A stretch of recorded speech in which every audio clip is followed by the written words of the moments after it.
오늘 함께 나눌 말씀의 제목은 단 한순간도 없었음을입니다. 열왕기서 말씀은 왕들에 대해서 이야기로 가득 차 있는 말씀입니다. 쓰여진 연대는 이스라엘 백성들이 포로생활 에서 돌아온 이유나 또 포로 생활 도중에 쓰여진 책이라고 이렇게 추정을 하고 있습니다. 그러면 그 상황을 생각해보면서 이 열왕기서를 썼을 때 이 이스라엘 백성들에게는 이런 질문이 있었을 것 같아요. 먼저는 하나님의 백성들인 우리가 왜 이런 일들을 당해야 되느냐? 왜 하나님의 백성들이 이런 아픔을 당해야 되느냐라는 이런 첫 번째 질문이 있었을 것 같고요. 또 그 다음에는 왜 하나님께서는 하나님의 백성들을 돕지 않으시지? 우리가 아픔 가운데 있는데, 어려운 가운데 있는데 왜 우리를 내버려 두시지라는 이런 두 번째 질문이 있었을 것 같습니다. 그래서 이 열왕기서는요, 그들이 왜 포로로 끌려갔는지에 대한 그 이유에 대한 메시지가 담겨져 있고요. 또 그 가운데서 하나님은 언제나 그들과 끊임없이 함께하고 계시다는 것을 깨닫게 해주시는 말씀이 됩니다. 자, 그런데 이 열왕기하 4장부터 8장까지는 독특한 특징이 하나 있는데요.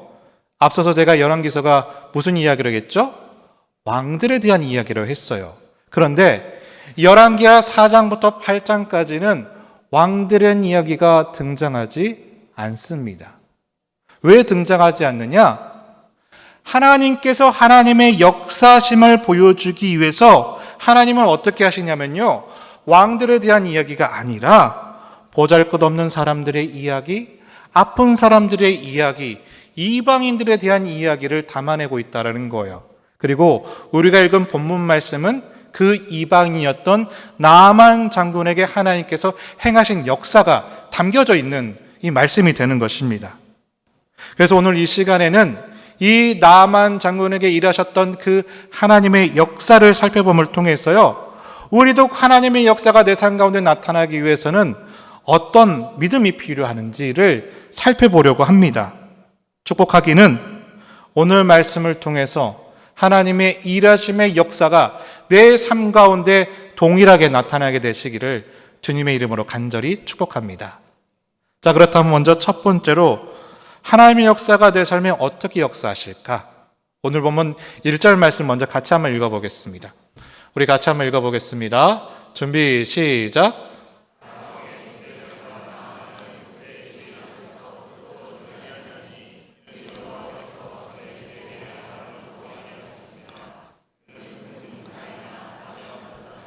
이 나아만의 장군에게는 우리가 너무나 잘 알고 있는 이야기지요. 그가 나병에 걸렸습니다. 그래서 죽었습니까? 죽지 않고 치유함을 받았다게 되었다는 말씀이지요. 그런데 이 나아만 장군의 이야기가 시작되는 이 1절은 이렇게 소개가 되고 있어요. 뭐라고 소개되고 있냐면, 이 나아만 장군이 아람 군대를 데리고 싸웠더니 이겼다고 합니다. 어떻게 이기게 됐느냐? 1절 중반을 보시면 누가 구원하게 하셨다? 여호와 하나님께서 구원하게 하셨다, 이기게 하셨다라고 말씀하고 있어요. 그래서 그는 큰 용사가 되었다고 하고 있는데 1절 말미를 보면 이렇게 또 소개를 합니다. 그런데 그는 어떤 사람이었다? 나병 환자였다고 얘기를 하고 있어요. 여러분, 이 1절 말씀은 이 나아만 장군을 설명하는 아주 중요한 단서가 되거든요. 왜냐하면 이 나아만 장군이 나중에 되면 하나님을 찬양하고 살아계신 하나님을 선포하고 나는 영원히 여호와 하나님만을 섬기겠나라는 영적인 고백이 나타나게 되거든요. 그런데 그 나아만 장군이 어떻게 해서 그 하나님을 고백할 수 있었느냐? 이 나아만 장군이 살아계신 하나님을 경험할 수 있던 이유를 1절에서는 지금 뭐라고 설명하고 있냐냐? 그것은 여호와 하나님께서 아람 군대와 더불어 이기게 하셨기 때문이고, 동시에 그가 나병 환자였기 때문이라고 말씀하고 있어요. 원어로 읽어보면 이런 뉘앙스예요. 그가 아람 군대와 싸워서 이기게 하셨던 것도 하나님의 역사이고, 동시에 그가 나병에 걸려서 죽을 위기와 고생 가운데 있는 것도 하나님의 역사였기 때문이라고 말씀하고 있다는 거예요. 우리는 이 나아만 장군이 하나님을 만나게 된 이유가 나병 때문만이라고 생각하잖아요. 그런데 성경은 뭐라고 고백하느냐? 하나님께서는 이 아람 군대를 데리고 싸워서 그 이긴 일뿐만 아니라 나병에 걸려서 낮아지게 되는 그 모든 일들이 어떻게 하느냐? 연합해서 그 삶 가운데 하나님을 경험하게 되고 하나님을 만나게 되었다라고 말씀하고 있다는 겁니다. 이해가 되세요? 더 쉽게 한번 풀어볼게요. 자, 오늘 보면 1절부터 쭉 한번 읽어보면요. 이 나아만 장군이 하나님의 사람 엘리사를 만나서 어떻게 취하게 되었느냐? 이를 위해서는 어떤 일이 있어야 되느냐? 먼저는 무슨 일이 있어야 되냐면 이스라엘과의 전쟁이 있어야 돼요. 뿐만 아니라 2절로 보면 이렇게 고백하네요.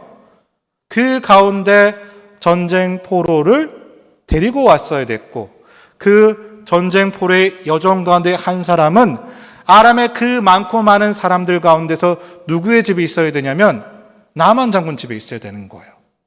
심지어 이 여종은 하나님의 사람 엘리사를 알고 있어야 되고요.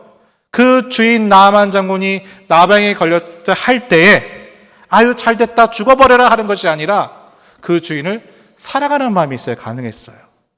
그리고 이 여종이 이 나아만 장군 아내에게 말했을 때 이 아내는 종인 주제에 무슨 참견이라고 하지 않고 이 종의 이야기를 귀담아 들었어야 될 거예요. 뿐만 아닙니다. 그 아내의 이야기를 들었던 나아만 장군은 내가 이것저것 다 해봤는데 무슨 소리야라고 그렇게 아내의 말을 무시하는 게 아니라 아내의 말을 전적으로 수용할 수 있는 열린 마음이 있어야 가능했다라는 거예요. 뿐만 아니에요.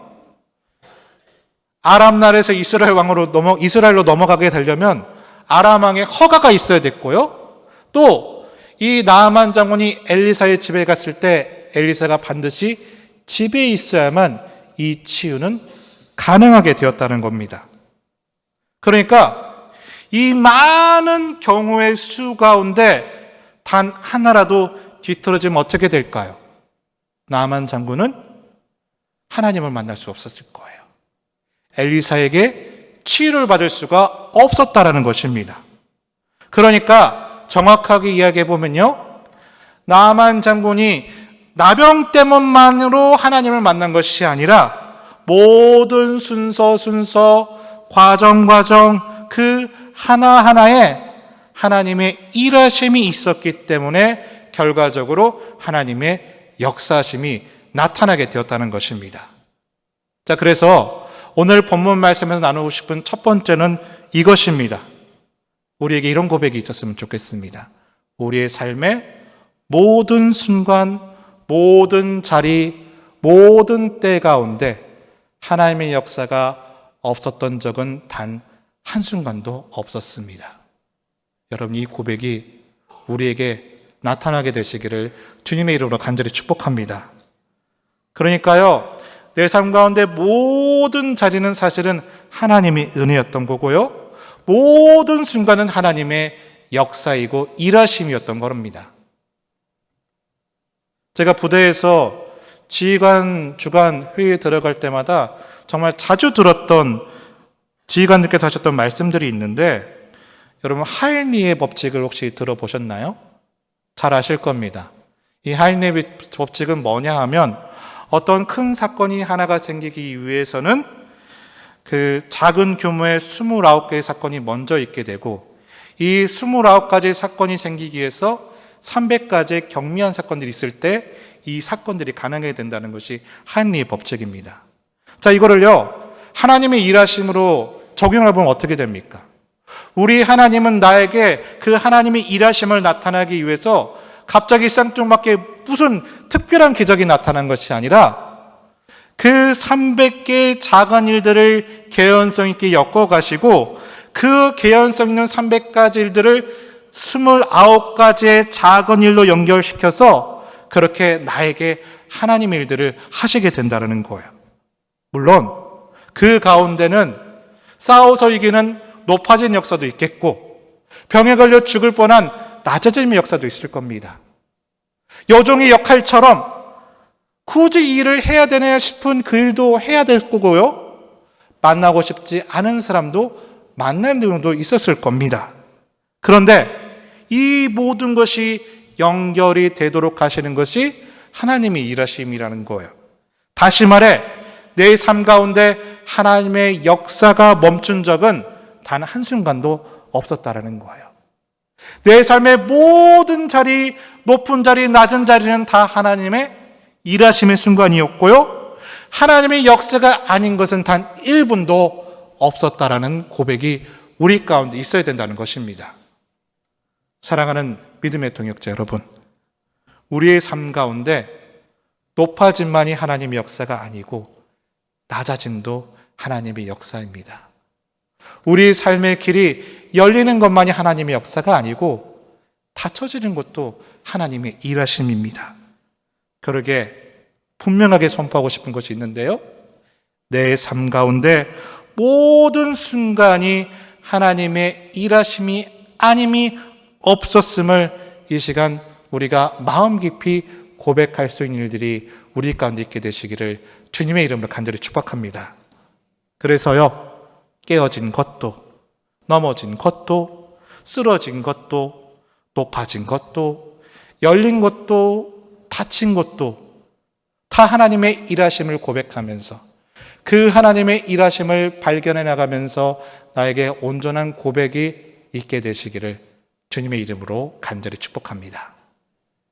자, 그런데 그런 하나님의 역사가 나타나기 위해서는 우리가 반응해야 될 것이 있는데 먼저 두 번째로 살펴볼 반응을 보도록 할게요.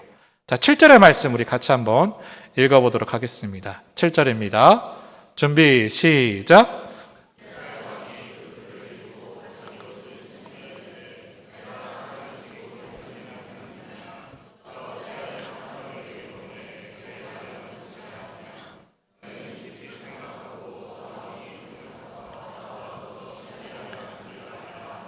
자, 그 하나님의 일하심 끝에 지금 나아만 장군이 누구를 만나고 있어요?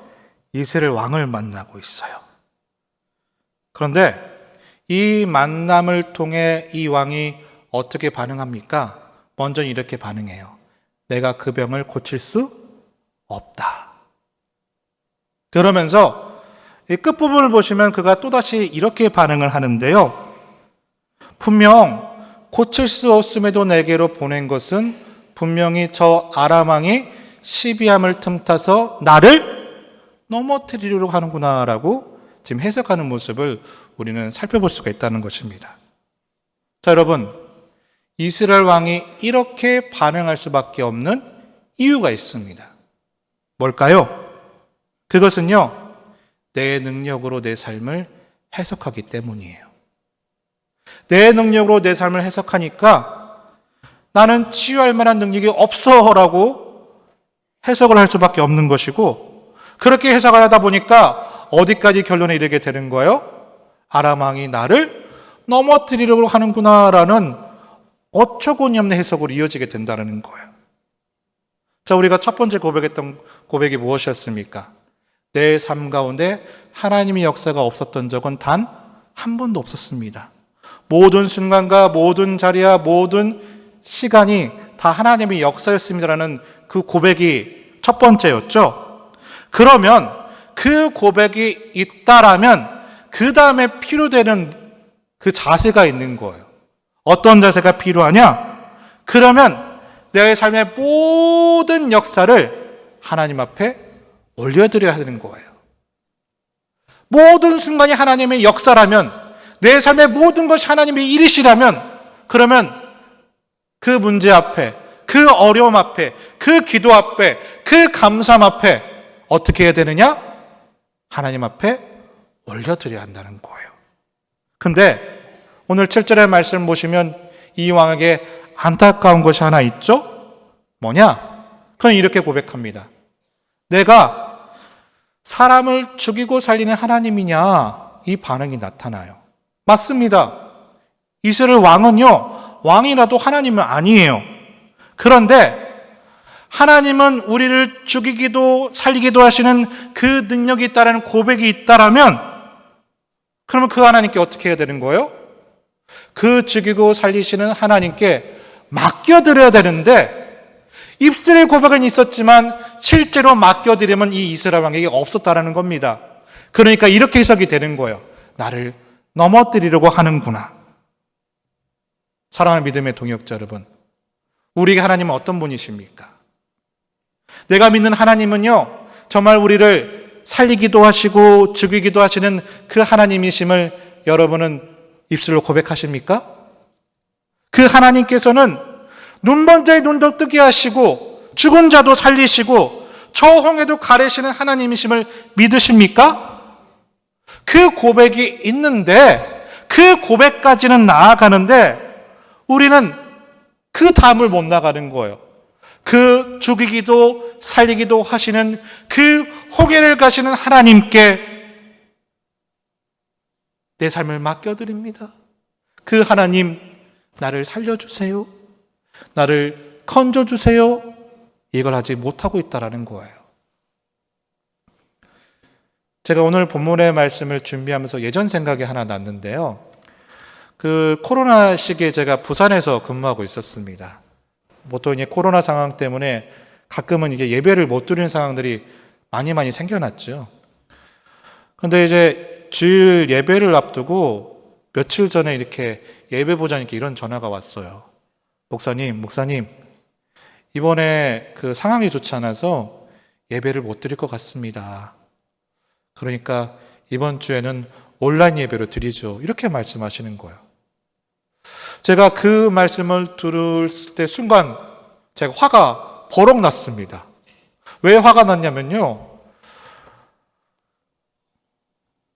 예배를 너무 간단하고 쉽게 포기하는 것 같아가지고 제 마음에 이건 아니다라는 생각이 든 거예요. 그래서 전화로 이 예배 부장 지사님께 뭐라고 했냐면, 지사님 이건 좀 아닌 것 같아요. 다른 방법을 고민해 봐야지 그런 고민도 하나인지 어떻게 예배를 그냥 포기해요?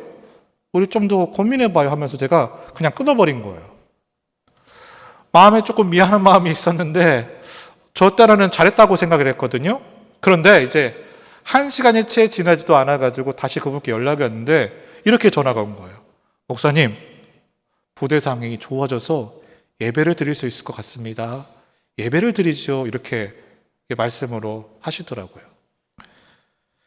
제가 그 순간 정말 창피하고 수치스럽고 후회가 많이 됐는데요. 왜 그런 생각이 들었냐면 그 전화를 처음 받았을 때 이렇게 반응할 걸. 뭐라고 반응해야 됐냐면, 집사님, 그렇군요. 그러면 우리 다 같이 한번 기도해요. 하나님께 맡겨봐요. 이렇게 했었어야 됐는데 무작정 화가 난다라고 화를 억제하지 못하면서 이런 모습을 보여가지고 그 하나님의 일하심을 보지는 못하고 오히려 저 이스라엘 왕처럼 저의 믿음의 부족함만 나타나는 것 같아가지고 너무너무 수치스럽고 너무너무 미안한 마음이 들더라는 거예요. 그렇지 않습니까? 하나님께서 우리 교회에 예배를 허락하고 하신다라면 집사님, 분명히 하나님께서는 예배를 드릴 수 있는 다른 방법을 허락하실 거예요. 예배를 드리기 위해서 모인 우리들에게 최선의 예배를 드릴 수 있는 하나님의 방법을 반드시 하나님의 때 일하심을 믿습니다. 우리 이때를 위해서 함께 기도해봐요 라는 고백을 하지 않고 제가 불평을 하면서 어떻게 그렇게 생각할 수 있었어요? 라고 말했던 제가 너무 부끄러웠다는 것입니다.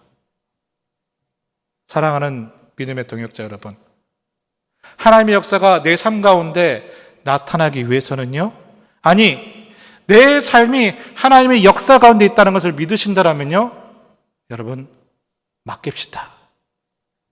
구합시다. 그분을 찾으시길 바랍니다. 단순히 입술의 고백으로 끝나는 것이 아니라 그분께 철저히 맡기고 철저히 신뢰하시길 바랍니다. 실제 맡김의 역사가 우리 가운데 나타나게 되시기를 주님의 이름으로 간절히 축복합니다.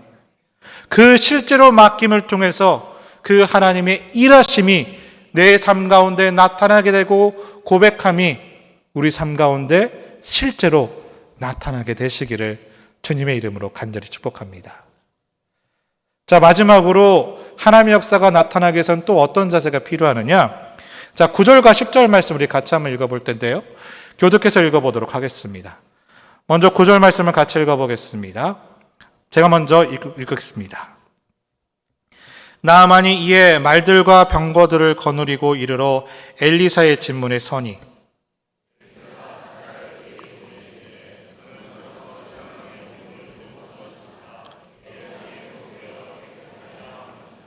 이 말씀 너무나 잘 하시는 말씀이죠. 자, 이렇게 돼가지고 이 나아만 장군이 엘리사의 집 앞에 이르게 됩니다. 그런데 그 엘리사가 어떻게 반응하냐면 직접 나아가서 맞이하고 안아주고 기도해주고 그 어떤 행동을 하는 것이 아니라 어떻게 합니까?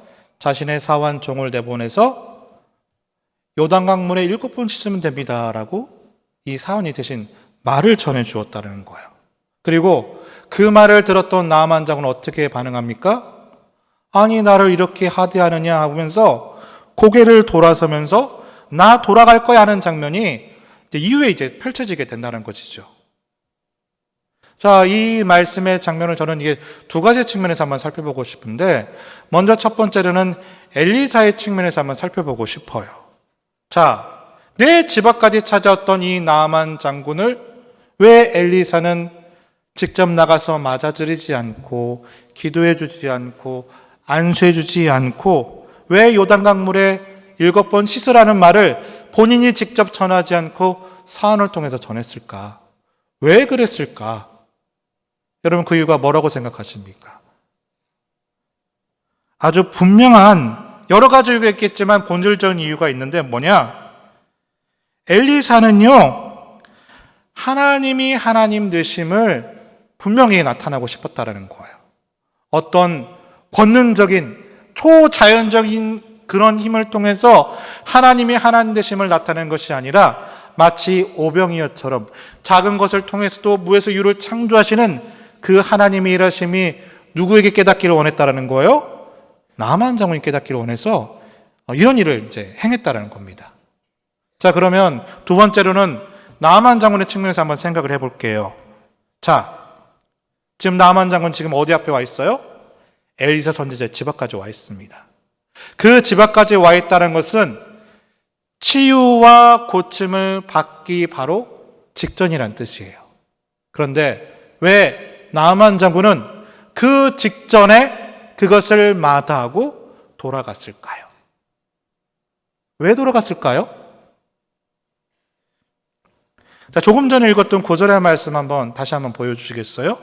자, 나아만 장군이 엘리사를 어떻게 만나러 갔느냐? 오늘 본 말씀 무엇과 무엇을 거느리고 갔다고 합니까?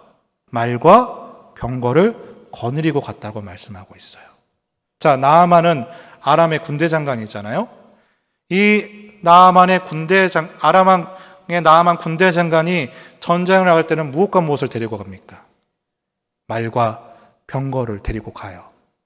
자, 그렇게 생각해 본다라면 지금 나아만 장군은요 엘리사 선지자에게 군대 장관으로 간 거예요? 아니면 죽을 수밖에 없는 나병 환자의 모습으로 간 겁니까? 어떤 모습으로 간 거예요? 말과 병거를 거느리고 간 걸 보니까 그는 지금 하나님의 사람에게 하나님의 역사 앞에서 군대 장관으로 나아가고 있던 거예요. 내가 죽을 수밖에 없는 그 병자의 모습으로 나간 것이 아니라 말들을 데리고 병거를 데리고 갑옷을 입고서 나 이런 군대 장관이야. 나 이렇게 많은 것을 거느리고 있어. 잘 봐. 나 고쳐줄 거야, 안 고쳐줄 거야. 이런 모습으로 지금 나아만 장군이 나아갔다라는 거예요. 여러분 이것을 우리 삶에 한번 적용해 보겠습니다. 사랑하는 믿음의 동역자 여러분, 내 삶 가운데 하나님의 역사가 이루어지기 위해서는 어떤 자세가 필요할까요? 제 경우로 생각해 보면 저는 목사로 하나님께 나가면 안 되는 거예요. 죄인의 모습으로 나가야 되는 거예요. 여러분은요, 어떤 직책이라는 갑옷을 입고 나가는 것이 아니라는 겁니다. 우리는 어떻게 나아가야 됩니까? 그 말들을 물리고 그 병거를 치우고 내 갑옷을 벗고 난 다음에 나는 죄인입니다. 나는 연약한 자입니다. 그래서 하나님의 고침과 하나님의 일하심이 필요합니다는 자세로 나가야지, 고개 빳빳이 쳐들고 갑옷을 입고 무장을 하고 말들과 병거를 데리고 와서 하나님, 나 이런 사람이에요. 어떻게 하실래요? 여러분, 이런 자세를 가지니까 하나님의 일하심이 도무지 나타나기가 힘들다는 것이에요. 여러분, 왜 엘리사는 요단강으로 가라고 했을까요? 여러분, 왜 엘리사는 목욕을 해야 된다고 했을까요? 목욕을 하면 무엇이 필요합니까? 말들도 물리치고 병거도 물리치고 갑옷도 벗어야만이 가능한 거예요. 다시 말해, 요단강이라는 장소는 나의 거추장스러운 것을 다 벗어버리고 내 진짜 모습을 하나님께 보여드릴 수 있는 장소가 요단강이었기 때문에 하나님께서는 우리의 그 하나님의 일하심을 나타내기 위해서 요단강을 선택하셨다는 거예요. 그렇다면 우리는 그 하나님의 역사 앞에 어떻게 반응해야 되겠습니까? 인내하신 구세주여, 내가 주께 가오니 죄인 같은 나를 부르소서. 그 마음으로 나아갈 때에, 그 고백이 있을 때에 하나님의 역사가 내 삶 가운데서 일어나게 되는 것입니다. 사랑하는 믿음의 동역자 여러분, 도전드립니다. 하나님 앞에 나아갈 때는요, 내 진짜 모습으로 나가게 되시길 바랍니다. 내 직책 벗어버리고 내 가면도 벗어버리고요, 진짜 모습으로, 최초의 모습으로 나아가게 됐을 때 하나님의 역사와 일하심이 우리 가운데 있게 되심을 고백할 수 있는 여러분 되시기를 주님의 이름으로 간절히 축복합니다. 마지막 또 하나 살펴보고 싶은 것이 있는데요, 이 말씀 읽고 정리하도록 할 텐데, 11절부터 13절 말씀 읽어보겠습니다. 교독하신 후에 13절 읽어보겠습니다. 제가 먼저 11절 읽어보겠습니다. 나아만이 노하여 물러가며 이르되 내 생각에는 그가 내게로 나와서서 그의 하나님 여호와의 이름을 부르고 그의 손을 그 부위에 흔들어 나병을 고칠까 하였도다.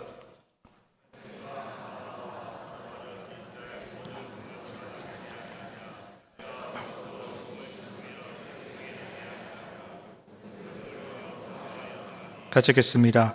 그의 종들이 나와서 말하 이르되 내 아버지여, 선지자가 당신에게 큰 일을 행하라 말하였다면 행하지 아니하였으리이까?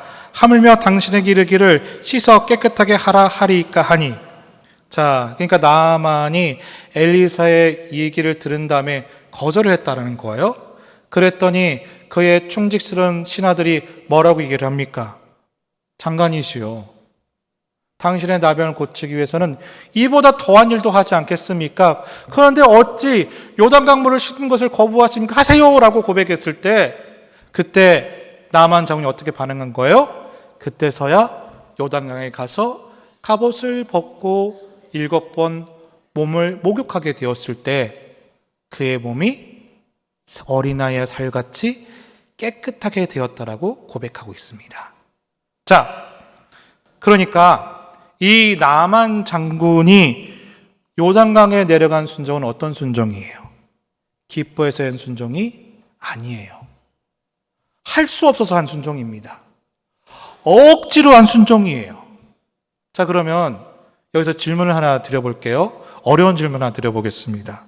자, 하나님께서는 내가 기뻐하지 않은 순종을 받으실까요? 안 받으실까요? 우리 하나님은요, 내가 억지로 어쩔 수 없이 하는 그 순종을 받으실까요? 안 받으실까요? 어렵죠. 우리 딴에는요, 안 받으셔야 맞아요. 그런데 하나님은 받으시는 거예요. 왜 받으실까요? 우리 하나님께서는 그 순종보다 무엇을 더 중요하게 여기시는 거예요? 나의 고침과 나의 회복을 더 중요하게 여기시는 거예요. 그래서 나의 부족한 순종도, 나의 연약한 순종도 나의 억지로 한 순종도 어떻게 하신다? 받아주신다는 거예요. 그래서 여러분이 배우자와 자녀와 손주와 기도하는 대상자들이 있잖아요. 그들이 내가 기도하고 억지로 해서 순종해요. 여러분 그것이 귀한 거예요? 안 귀한 거예요? 귀한 거예요. 왜냐? 그렇게 내 배우자, 내 자식 억지로 순종해서 무슨 소용이 있을까? 무슨 일하심이 있을까? 소용이 있다라는 겁니다. 일하심이 있다라는 거예요. 그래서 저는요, 이 말씀 묵상하면서 이런 마음을 가지고 기도하게 되었어요. 하나님, 그가 억지라도 순종하게 하소서. 하나님, 그분이 어쩔 수 없이 하더라도 그 순종을 받아주시옵소서. 그래서 하나님의 역사가 나타나게 하여 주시옵소서. 여러분에게도 그 순종으로 말미암은 하나님의 역사가 나타나게 되시기를 주님의 이름으로 간절히 축복합니다. 자, 말씀을 정리하겠습니다. 하나님의 일들은요, 어려운 일들만 통해서만 나타나는 것이 아닙니다. 하나님의 일들은요, 좋은 일들만을 통해서 나타나는 것이 아닙니다. 좋은 일들과 나쁜 일들이 얽히고 설켜서 하나님의 역사를 만들어내게 되고요. 때문에 우리가 고백해야 될 것은 나의 모든 순간과 모든 장소와 모든 시간에 하나님의 일하심과 역사심이 있다는 고백이 있으셔야 된다는 거예요. 그 고백이 있다면 입술의 고백으로만 그치는 것이 아니라 실제로 드림의 맡김의 역사가 있게 되기를 바랍니다. 뿐만 아니라 우리가 하나님의 역사가 내 삶 가운데 이루어지기 위해서는 내가 군대 장관으로 나아가는 것이 아닌 나의 진짜 모습, 나병 환자의 모습, 죽을 수밖에 없는 죄인의 모습으로 나아가게 될 때 그 순종이 억지로 한 순종이라도 하나님은 우리를 기뻐하시게 우리를 통해서 일하실 줄을 믿습니다. 여러분 그 일들이 우리의 고백이 되시기를 주님의 이름으로 간절히 축복합니다.